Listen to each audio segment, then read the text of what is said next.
The three men apparently arrived at Tel Aviv airport on an Air France plane. Eyewitnesses say the men waited with the other passengers at the luggage conveyor belt inside the customs hall. When their luggage arrived, they took Kalashnikov automatic rifles and hand grenades from their suitcases and opened fire indiscriminately at everyone in their vicinity. My name is Richard Dix, and this is How Did That Happen? A podcast where I look at everyday things or events and try to figure out how they came to be.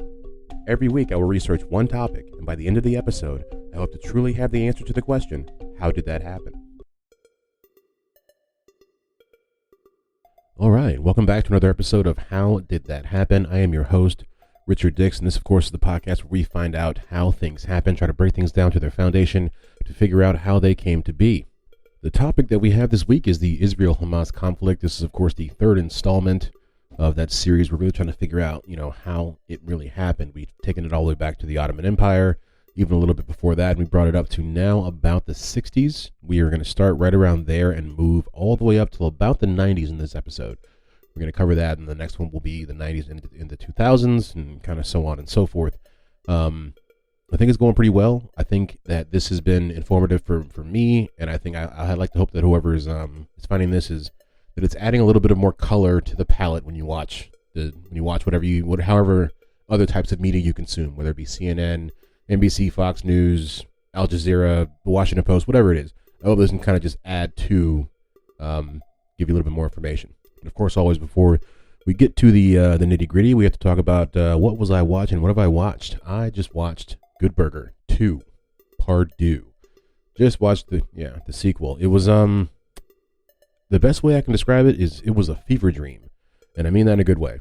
I feel like they took whatever the crazy antics they had in the first movie and just took it up to 11, multiplied it by itself like times 10. You know what I mean? Like it's because I feel like the first movie was crazy. Like it was out there. It was wild. You know what I mean? Mondo Burger, all that stuff, and Good Burger, kind of take your order, and like cars that look like sandwiches and everything. But this just jumped it up. I mean, I don't think it's a spoiler alert to say Kel has kids. Or not Kel. Is it Kel? No, what's his name in there? I can't remember. Dang. But yeah, the Kel character has kids. He has like 5-6 kids. And actually one of the kids is the guy who plays Kevin on The Shy, which, it's a little bit of a stretch for him, but he finds his way in that character. He does. But good. I would recommend it if you like the first one. If you like the first one, or if you like silly movies, because this movie is silly. I mean, it does, and you need that sometimes. I think especially times right now when things are so serious, you definitely need something where you're just like, oh, that's just plain old wacky. But it was good. It was good. So what am I listening to? Always just the same stuff. It's a lot of Tim Dillon, a lot of Bertcast, a lot of Chrissy Chaos. Hey Babe, stuff like that, Taste Buds. That's kind of where I'm sitting at. If you're ever wondering where my brain's at on a week-to-week basis when I listen to podcasts, that's kind of where I'm sitting at. I do a lot of do the sleep meditation podcast too. Those can help you out when you're in a pinch. Been trying to get some stuff done over there on the TikTok. Things have been going pretty well with that. Of course, that's at HTTHappen22. All the other socials are at HTTHappen. Of course, HTTHappen.com is the website. I've been kind of trying to work on that as well. We have a videos page there now. I know it's pretty primitive if you've been there, but I'm just trying to find a way to get the stuff that's on TikTok to also be on the website for people who may not go to TikTok and other social media places like that. But we're going to continue to expand that as time goes on. Our most recent bite-sized bio is out now. Of course, it was on MLK. I thought it would be fitting to go ahead and finish up and kind of add him on since we did his assassination the week before. Go ahead and do MLK. We learned a lot about him. Learned that he, went to 3 different schools in 3 different states to get all of his schooling before he went on to become an actual preacher. Learned that he had fallen in love with a white woman named Betty Moitz while he was studying at seminary in Pennsylvania, but knew that was never going to work, so he ended up kind of ditching that for Coretta a couple years later in Boston. Check out those bite-sized bios. Every other Monday, we cover somebody from history, and I've been trying now for the last, I would say, at least the last 10 or so to make them go with the series that we're doing. So all the people that we've been covering now for at least the last couple months have been prominent figures in the 40s to 70s. And it won't always be like that, because once we get out of this series, they'll kind of go back and be something else. But yeah, I hope you guys enjoy that. Let's see if there's anything else to say before we get on with the episode. I don't think so. Of course, what we heard, the first thing that we heard when the podcast started was the kind of the news report from the Lod Airport Massacre, which we're going to get into later on in the podcast, but I just wanted to kind of mention that if you guys are wondering what that was. It was gruesome. We have recordings of interviews of people who were there, and they are going to talk about some tales. I guess I will say that if you are squeamish in any way, you may want to skip certain parts, especially when we talk about the Lod Airport Massacre, because we do have some pretty gruesome details there. The goal here is never to be, like disgusting or disrespectful in any way with any of this stuff. So if you just know that that's where our focus is coming from. That's where the heart is. But there definitely will be some talk about body parts and blood that maybe is not for everybody. But yeah, I think that's about it. As always, give us 5 stars wherever you find this. If you liked it, 2 stars if you didn't like it. Tell us why you didn't like it, because constructive criticism is always welcome. Without further ado, as we know to do, here is the episode. It is an all-out war. That's how Israeli Defense Minister Moshe Dayan describes an invasion of the Golan Heights and the east bank of the Suez by Syria and Egypt. Okay, so now that we're in part 3 of our Israel-Hamas conflict series, I guess you could say, we're now in a point, I would say that we're about in the 60s, about to head into the 70s. Yeah, we're about to head into the 70s. So it's important to kind of establish what's happening at this point now, because it's different than what it was 20 years ago or even 40 years ago, because so much has happened in that small amount of time. In just a span of 40 years, we've gone from Palestine being, the British mandated Palestine all the way up to 1947, and then the UN issuing its partition plan, which of course the Arabs deny, and Israel, takes and becomes, Israel, and then they start taking as much land as they can, basically throughout this time, through these different wars that happen. The next 3 Arab-Israeli wars, which of course is what we covered on the last episode. If you haven't actually heard that, you may want to go back and check that out, because we're going to start, like I said, right around the late 60s. And so this is now, like, Israel has become a participating power in the world, if you will. They're considered an ally in the Cold War by the U.S. The U.S. has been supplying them with military assistance since about the 60s. During this time, U.S. National Security Advisor Henry Kissinger believed that the regional balance of power hinged on maintaining Israel as a military dominance in that area, because they saw, I guess, because the way that the Soviets were funding the Arab nations, they thought, in the same way with the Iron Curtain, if we have to keep kind of a guy in that region that we like and that has our ideals, our best interests at heart, that's kind of, I think, how one of the ways that America and Israel's partnership kind of blossoms or begins to blossom in the mid to late 60s. And so what you find, and what's really important to establish as we go forward over the next 50 years really is to talk about the different groups that are established and do the kind of the bidding, going back and forth on behalf of these different nations. Now, I think for Israel it's pretty simple. It's just the country of Israel.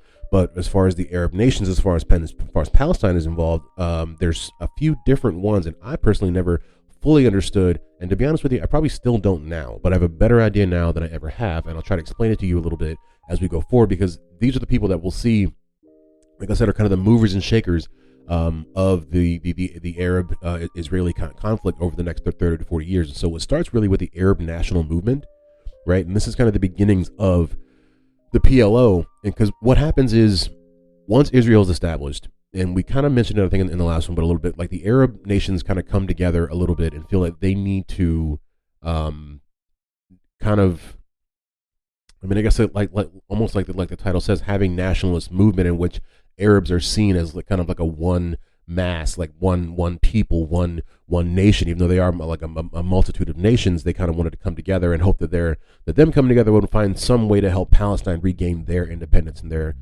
liberation. And so that starts in the 50s with a man named George Habash, right, at the American University of Beirut.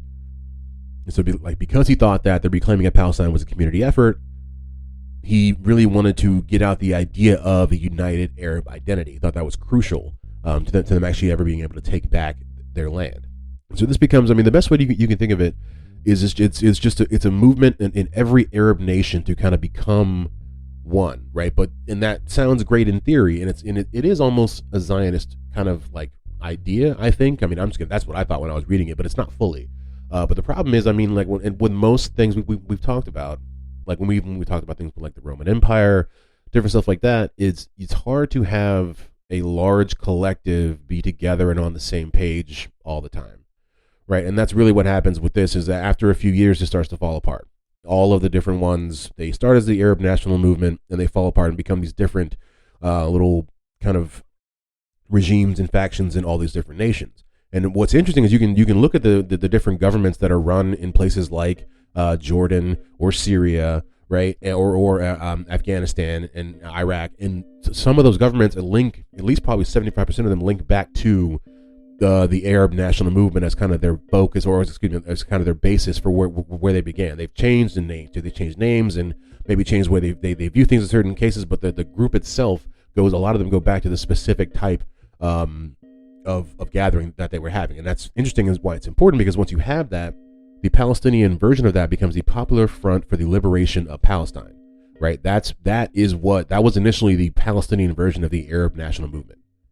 All right, and that's important because they joined the PLO. The PLO becomes what's the main fighter for the Palestinians over the next kind of 30 to 40 years, right? But we're the Arab National Movement, that goes to the PFLP, the Popular Front for the Liberation of Palestine, and then they join the Palestinian Liberation Organization in 1968.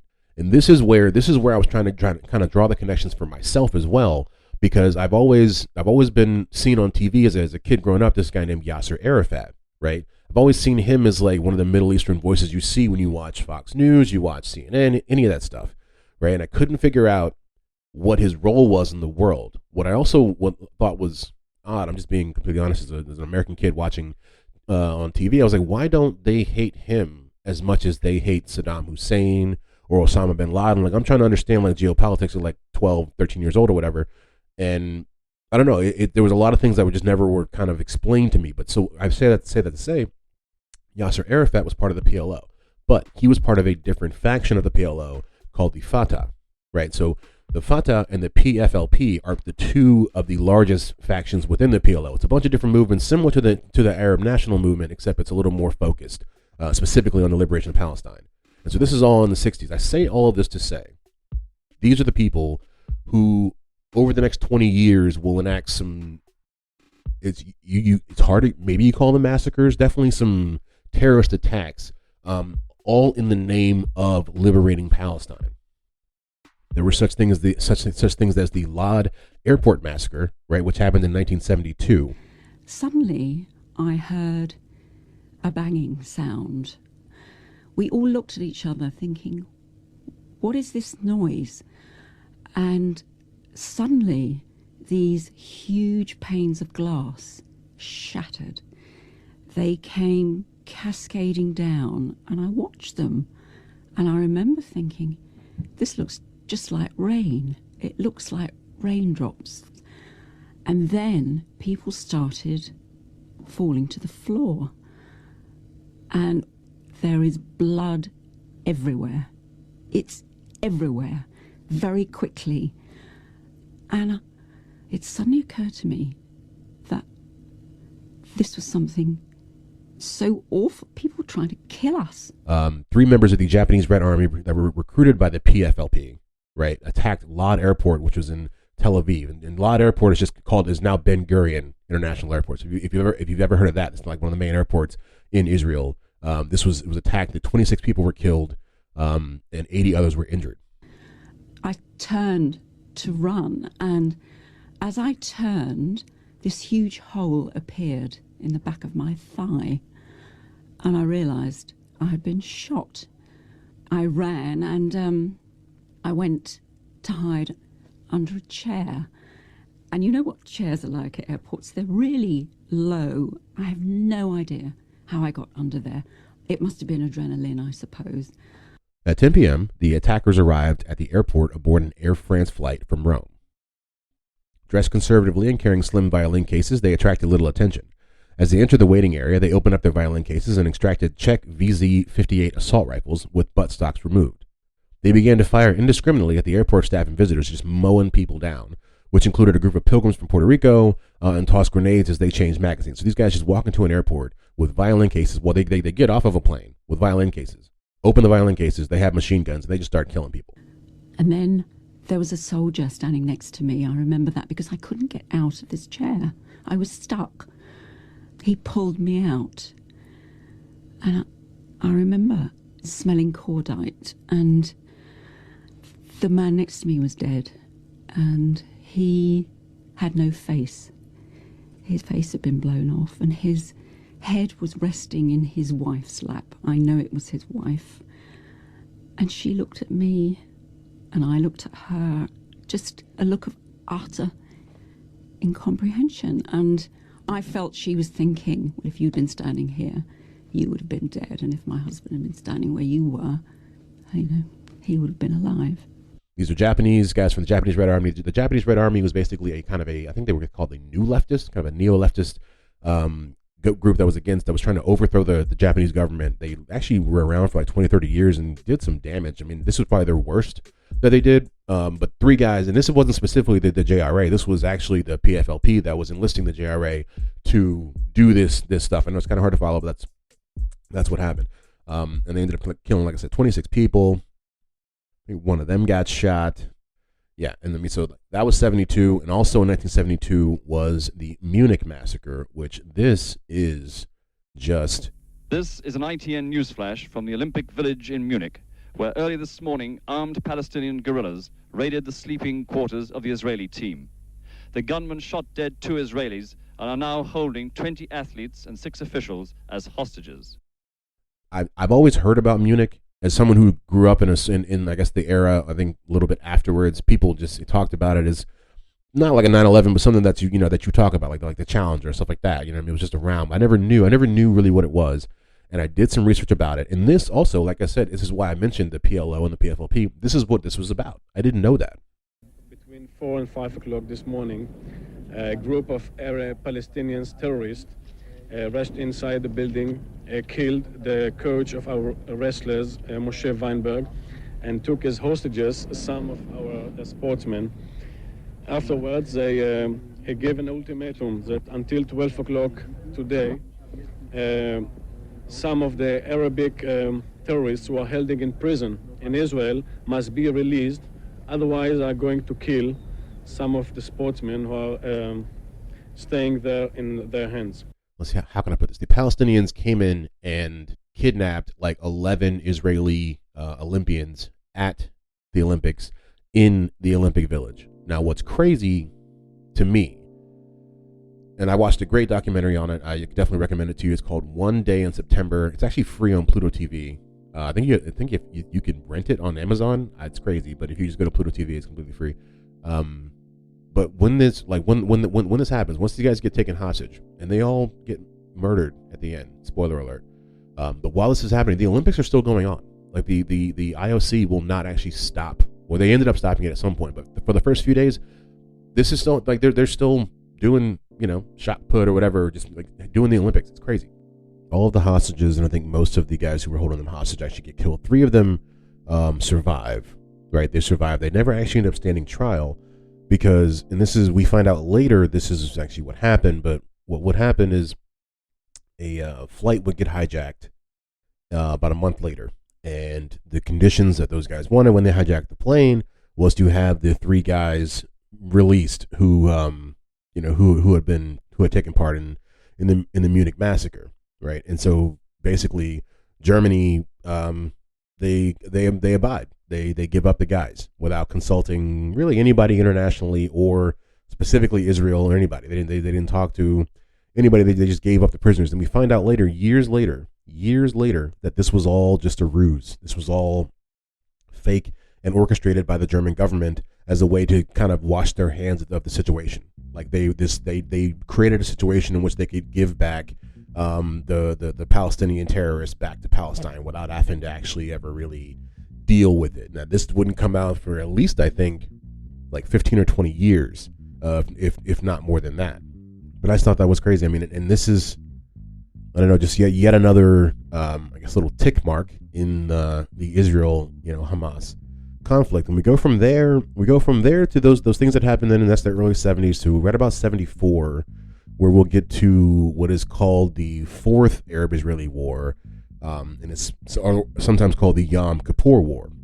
The main thing that I can draw from it, well, first off, let's talk about what Yom Kippur is, because I think that's just, it's called the Day of Atonement. It's one of the holiest days in Judeo, or in Judaism. It occurs annually in late September, early October. I don't know if it's specifically when they did it this time, but it's. Do you think it's a coincidence that the October 7th, the Hamas conflict started around that time? I think these guys don't forget. Everything is done with purpose. Like they said, they planned this Israel-Hamas conflict, the current one, for 2 years before they even did it. So I don't think it was a coincidence. But so we go back to the Yom Kippur War, right? The Fourth Arab-Israeli War, which happened, in 1973, not 1974. It was in 1973, from October the 6th to October the 25th. And of course, it was between Israel and a coalition of Arab states that was led primarily by Egypt and Syria. Most of the fighting took place in the Sinai Peninsula as well as the Golan Heights, both of which had been occupied by Israel since 1967. Some things happened in Africa as well. In addition, northern Israel was also a place where some battles happened. And this is interesting because I didn't realize that this was also one of the proxy wars of the Cold War as well. This is what you would find, and that's why I think all this stuff kind of goes hand in hand when you look at it. Like once this war broke out, or not even say once, as this war was breaking out, both sides of the Cold War, America and Russia kind of picked sides and started to fund the same way that we're doing now, the same way that we're doing in the Ukraine right now. We fund one side funds the other. But they fight for about 2 weeks, about 3 weeks. They end up having a ceasefire. And what's interesting about what happens right after that is the ceasefire leads to what's called the creation of the United Nations Disengagement Observer Force. That's a mouthful. UNDOF, if you're going to say the acronym, UNDOF. And this is still active now, right? This turns out to be one of the longest standing agreement by Israel and an Arab nation in the history of their existence as a nation. It's because it's still happening now. What really happened is the UN came in and provided an international coalition of soldiers who were tasked with keeping the peace between Syria and Israel. And they just kind of switch out guys I think it's every couple of years. And it's literally just people from like soldier regiments from all over the world. We're talking Finland, Austria, Italy, India, the Philippines, Canada, and they've just been sitting there in kind of Ireland, Uruguay, in Ghana, Czech Republic. These international soldiers that come in and kind of keep the peace between Israel and Syria and this little space that's between them. So that's kind of that's essentially how that war ended. I say that's really how the Fourth Arab-Israeli War ended. We're in 74 now, but yeah, it's just I don't know. I thought that was wild. People have actually died in the UNDOF. Is that how we would say it? I guess. Canada, I think, has had the largest loss of life over this time. I think they lost 5 people because I think a plane or a helicopter was shot down. And so, yeah, the 70s were a very, very tumultuous time for this conflict. Overall, just as much as the 60s and the 50s before them, it just never really stopped, and it never really does, as we see. That will bring us into, I'm going to mispronounce this, but what is it? The Entebbe, I'm going to ENTEBBE raid, right? It's happened in 1976. Also called Operation Thunderbolt, like that way better, way easier to pronounce.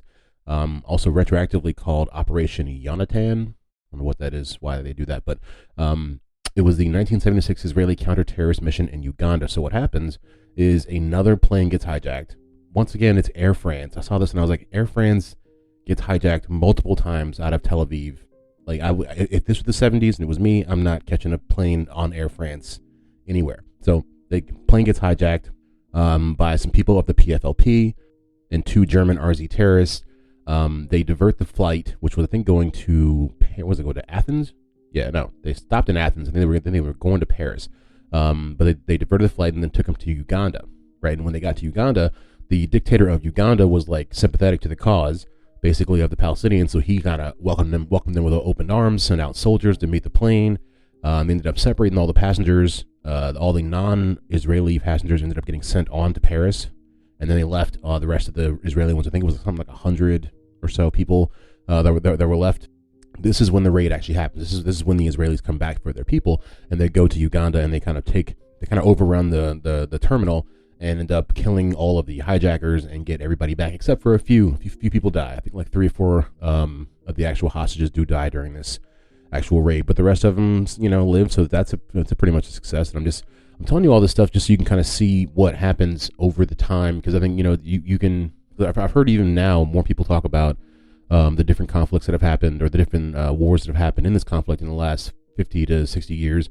But I don't think they talk about some of the terrorist acts that actually happened outside of the wars. You know what I mean? Like this is not the actual one of the Arab-Israeli wars. This is just some violence that's happening outside of that. And I think it's important to mention that as well.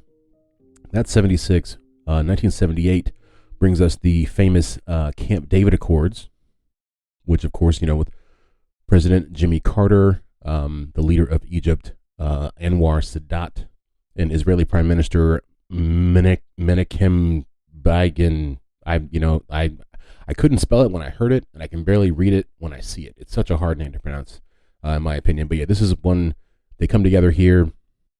Hard issues to be settled. The questions that have brought warfare and bitterness to the Middle East for the last 30 years will not be settled overnight. But we should all recognize the substantial achievements that have been made. One of the agreements that President Sadat and Prime Minister Begin are signing tonight is entitled A Framework for Peace in the Middle East. Basically, but the Jimmy Carter plays the go-between between these two leaders, and they draft 2 dual accord documents in a secretive 12-day process where they kind of go back and forth. And I watched the signing I guess, ceremony of this entire thing, and these guys, they can't help but to just be so proud of themselves, And I mean, it's really, obviously hindsight's 2020, but it's so sad to look at it, because they're just like, we, peace in the Middle East, and we're all like all these symbolic applause breaks, and everyone's clapping at each other, and everyone's so happy, and it's just like, okay, well, nothing's really going to get solved, because they'll continue to fight for the next 50 years. So in the Camp David Accords, Israel agreed to give the Sinai Peninsula back to Egypt, and in return, Egypt would allow Israel to trade in the Suez Canal. Egypt would also agree to recognize Israel as a country. This would begin kind of the succession of Arab countries starting to recognize Israel as a country, and would kind of start to mark the shift from this entire conflict going from the Arab-Israeli conflict to more of the Israeli-Palestinian conflict, which is a pretty interesting and important distinction to make, because what we see when Israel first declares its independence is that this is basically a war. It's Israel against everybody. You know what I mean? It's Israel against everybody else in that whole area. Everybody's up in arms about the fact that Israel is now a country, right? That's what happens for 30 years. Here we are 30 years later, and some of these Arab countries are finally starting to come around and say, okay, well, finally, I guess we can, all right, you're a country. I see you. Okay, I see you. It's kind of what's happening, which, it's a pretty big deal. And, of course, the world thought so, because they gave these guys the Nobel Peace Prize for this. Specifically Sadat and Menachem, the Prime Minister of Israel. They got the Nobel Peace Prize. What's sad is Anwar Sadat would get murdered like 3 years after this. I think in 1981, he was murdered by a religious extremist. So I don't know. It's these guys. It's hardly ever a good end for these guys.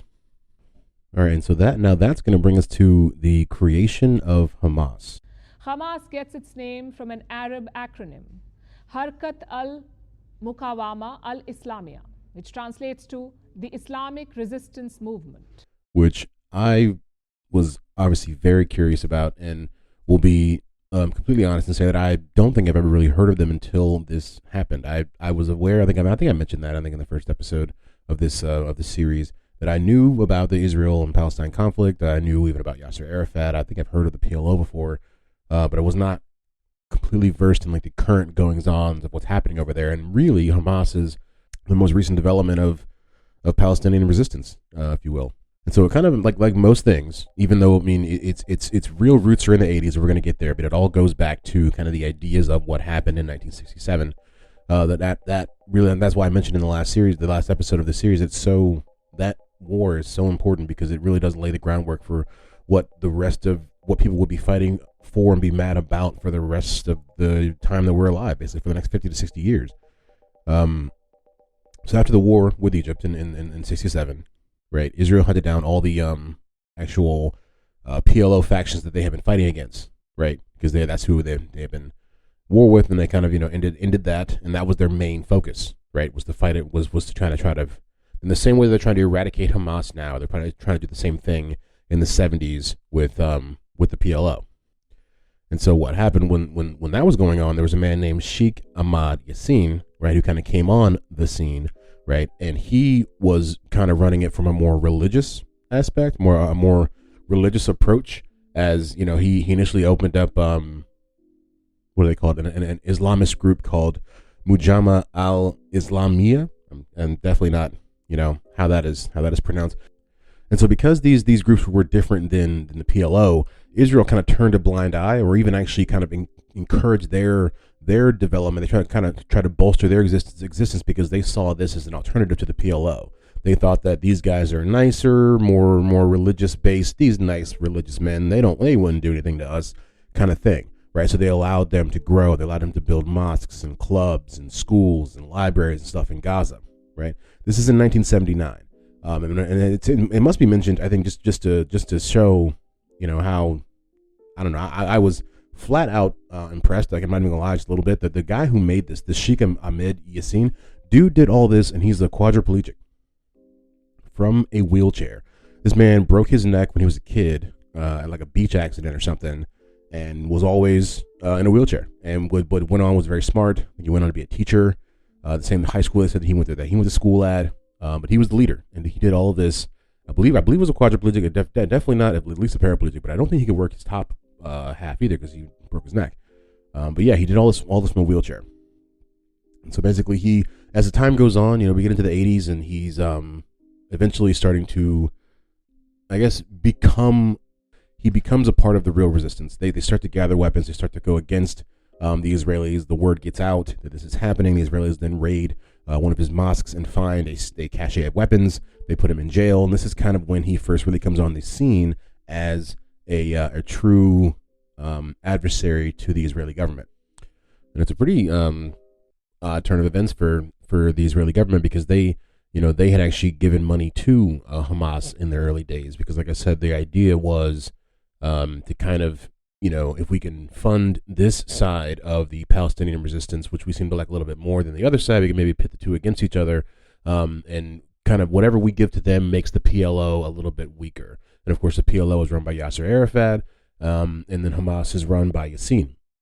Now, it's another interesting distinction to make between the two of them. While they both want Palestinian liberation, the PLO at the very least does it. I believe they recognize Israel as a nation, but Hamas does not. Hamas is not interested in a two-state solution. That doesn't seem to be what they're actually ever seem to be after. They want to basically reclaim every single piece of, every acre of land that was ever considered to be Palestinian, whereas the PLO is open to the idea of a two-state solution, which is why even now they still actually run the West Bank, or the party, the Fatah party runs the West Bank, because they're willing to work with the Israelis. We're now into the 80s and the 90s here. We're going to stop really, because part 4 is going to pick up with the Oslo Accords and what kind of happens with that going forward. I do want to mention, because we're talking about the creation of Hamas, I think, because this is important to why I think they're still so galvanized, is the leader, Yassin, was blown up in an airstrike on his way to church in 2004. And I don't think, like I said, people don't forget. People, whether we believe that their cause is just or not, their leader was killed by their enemy. And so it just continues to be, fuel for the fire, and makes them feel like their cause is even more just. It's the idea of the person that you think is bad doing bad stuff. If you already think the person is bad and they do more bad, it's just, it doubles down. You can only believe that they, are only bad. But yeah, so he gets gunned down by some missiles on the way to a mosque in 2004, and that I don't want to get too deep into it because we're going to cover it in the next episode. But I mean that I think after that you really do kind of see Hamas getting kind of have a rise to power that would end up I guess as we know, foreshadowing, be pretty bad for the Israeli people. But yeah, I don't think there's much else to talk about for this particular episode. I wanted to get the main thing I wanted to get on the record, I guess, for this episode was to talk about the different kind of factions and parties that were really kind of doing things during the 70s and 80s, because I feel like you just get lost in the idea of talking about Arabs, Israelis, or whatever, yada yada yada. Like who was actually doing this? Who is the PLO? Because the PLO is still around now. Who are the Fatahs, right? And Yasser Arafat, like I said, that was a big thing for me to try to understand. And even when because I did the research on Hamas. This was happening probably right after October the 7th. I just wanted to know, who are they and where they came from. I never really, like I said, heard of them. And to find out that they have been around for almost 40 years now. And in certain capacities are a functioning government. It just depends on who you are in the world as to whether or not you recognize them as a government or a terrorist organization. But it's good to know this stuff. It's good to understand, like I said. So in the next episode, we're going to talk about the 90s into the 2000s, and then I think we will do the episode after that. We'll finally get to what is currently happening in the Israel-Hamas conflict over there. But I think that is about it. All right, so that was the third installment of the Israel-Hamas conflict. We are chugging right along, learning so much. I would say, like I said, one of the bigger things for me, the takeaway that I learned with this episode, is I knew about Munich, right? But I didn't know that it had anything to do with, the Palestinian and Israel issues that they have over there. I did not know that at all. What was interesting also, I didn't mention in the podcast, is initially when the reports came back about what happened, they said that all the hostages had survived, and it was only after, not sure how long it was, at least a few hours, if not maybe a little bit longer, that they came back and said, no, actually none of them survived. Everybody died except for the three guys, the three captors. But also, what was, I think, the more remarkable thing about that entire process is that they did not stop the Olympics initially. And there's great video. Like I would say, go check out that documentary, One Day in September. It's free on Pluto TV, and they have all the footage, and you can literally see. That's what makes it so crazy. You can literally see on one side there's the Olympic Village where the Israelis are being held hostage. There's a guy, gun, holding people hostage. Over the wall, right? Look over there, just life going on. Looks like the most fun you ever seen anybody have in their entire life. It's the Olympics, right? International mingling, all that good stuff. But it's just the juxtaposition, the fact that it's truly happened. It was something you would see in a movie. They're making this up. Like, why wouldn't you? How can you compete when people have already been murdered? First off, in this timeline, if we're going about with the timeline of how this happened, already 2 people have already been killed. And they're like, well, we got the shot put at 1:00, so we can't really. We gotta finish that one up. Then we'll talk about it. I don't know. It's crazy. But all this stuff, when you talk about it, that's why I feel like this podcast is not just this one particularly, but the reason we do this is interesting because you dig beneath the headline stories, you dig beneath what just the talking points they gloss over on CNN, and we really go into these things and talk about them. It's worth it. And like I said, it's also they talk about just the wars, and I think maybe it becomes a shorthand for people who lived it. If you were alive in the 70s and the 80s and coherent, relatively in the 90s, I mean, I was young, but not really, around mentally because I was a kid. But you would know this stuff already happened. But if you don't really understand why people are so steadfast in their convictions. This definitely helps. But yeah, we definitely got another part 4 coming, We got a part 5 at least. Then we're gonna kind of figure out where we go from there, because I figure by part 5 in the timeline will be up to the actual current times. So we'll kind of figure out where we go from there as far as if we continue to cover it. I'm really not sure, but we're going to talk about the 90s and 2000s in part 4. I don't think there's much else to say. As always, guys, HTT happened for everything. I will play you guys out a little bit more of that woman who was speaking about the Lod Airport Massacre, just because I feel like her words were so gripping. Like, I listened to that interview a couple times, and you're just hearing a woman who is just so She is trying to reconcile. She's trying to make sense of what she saw and what she experienced.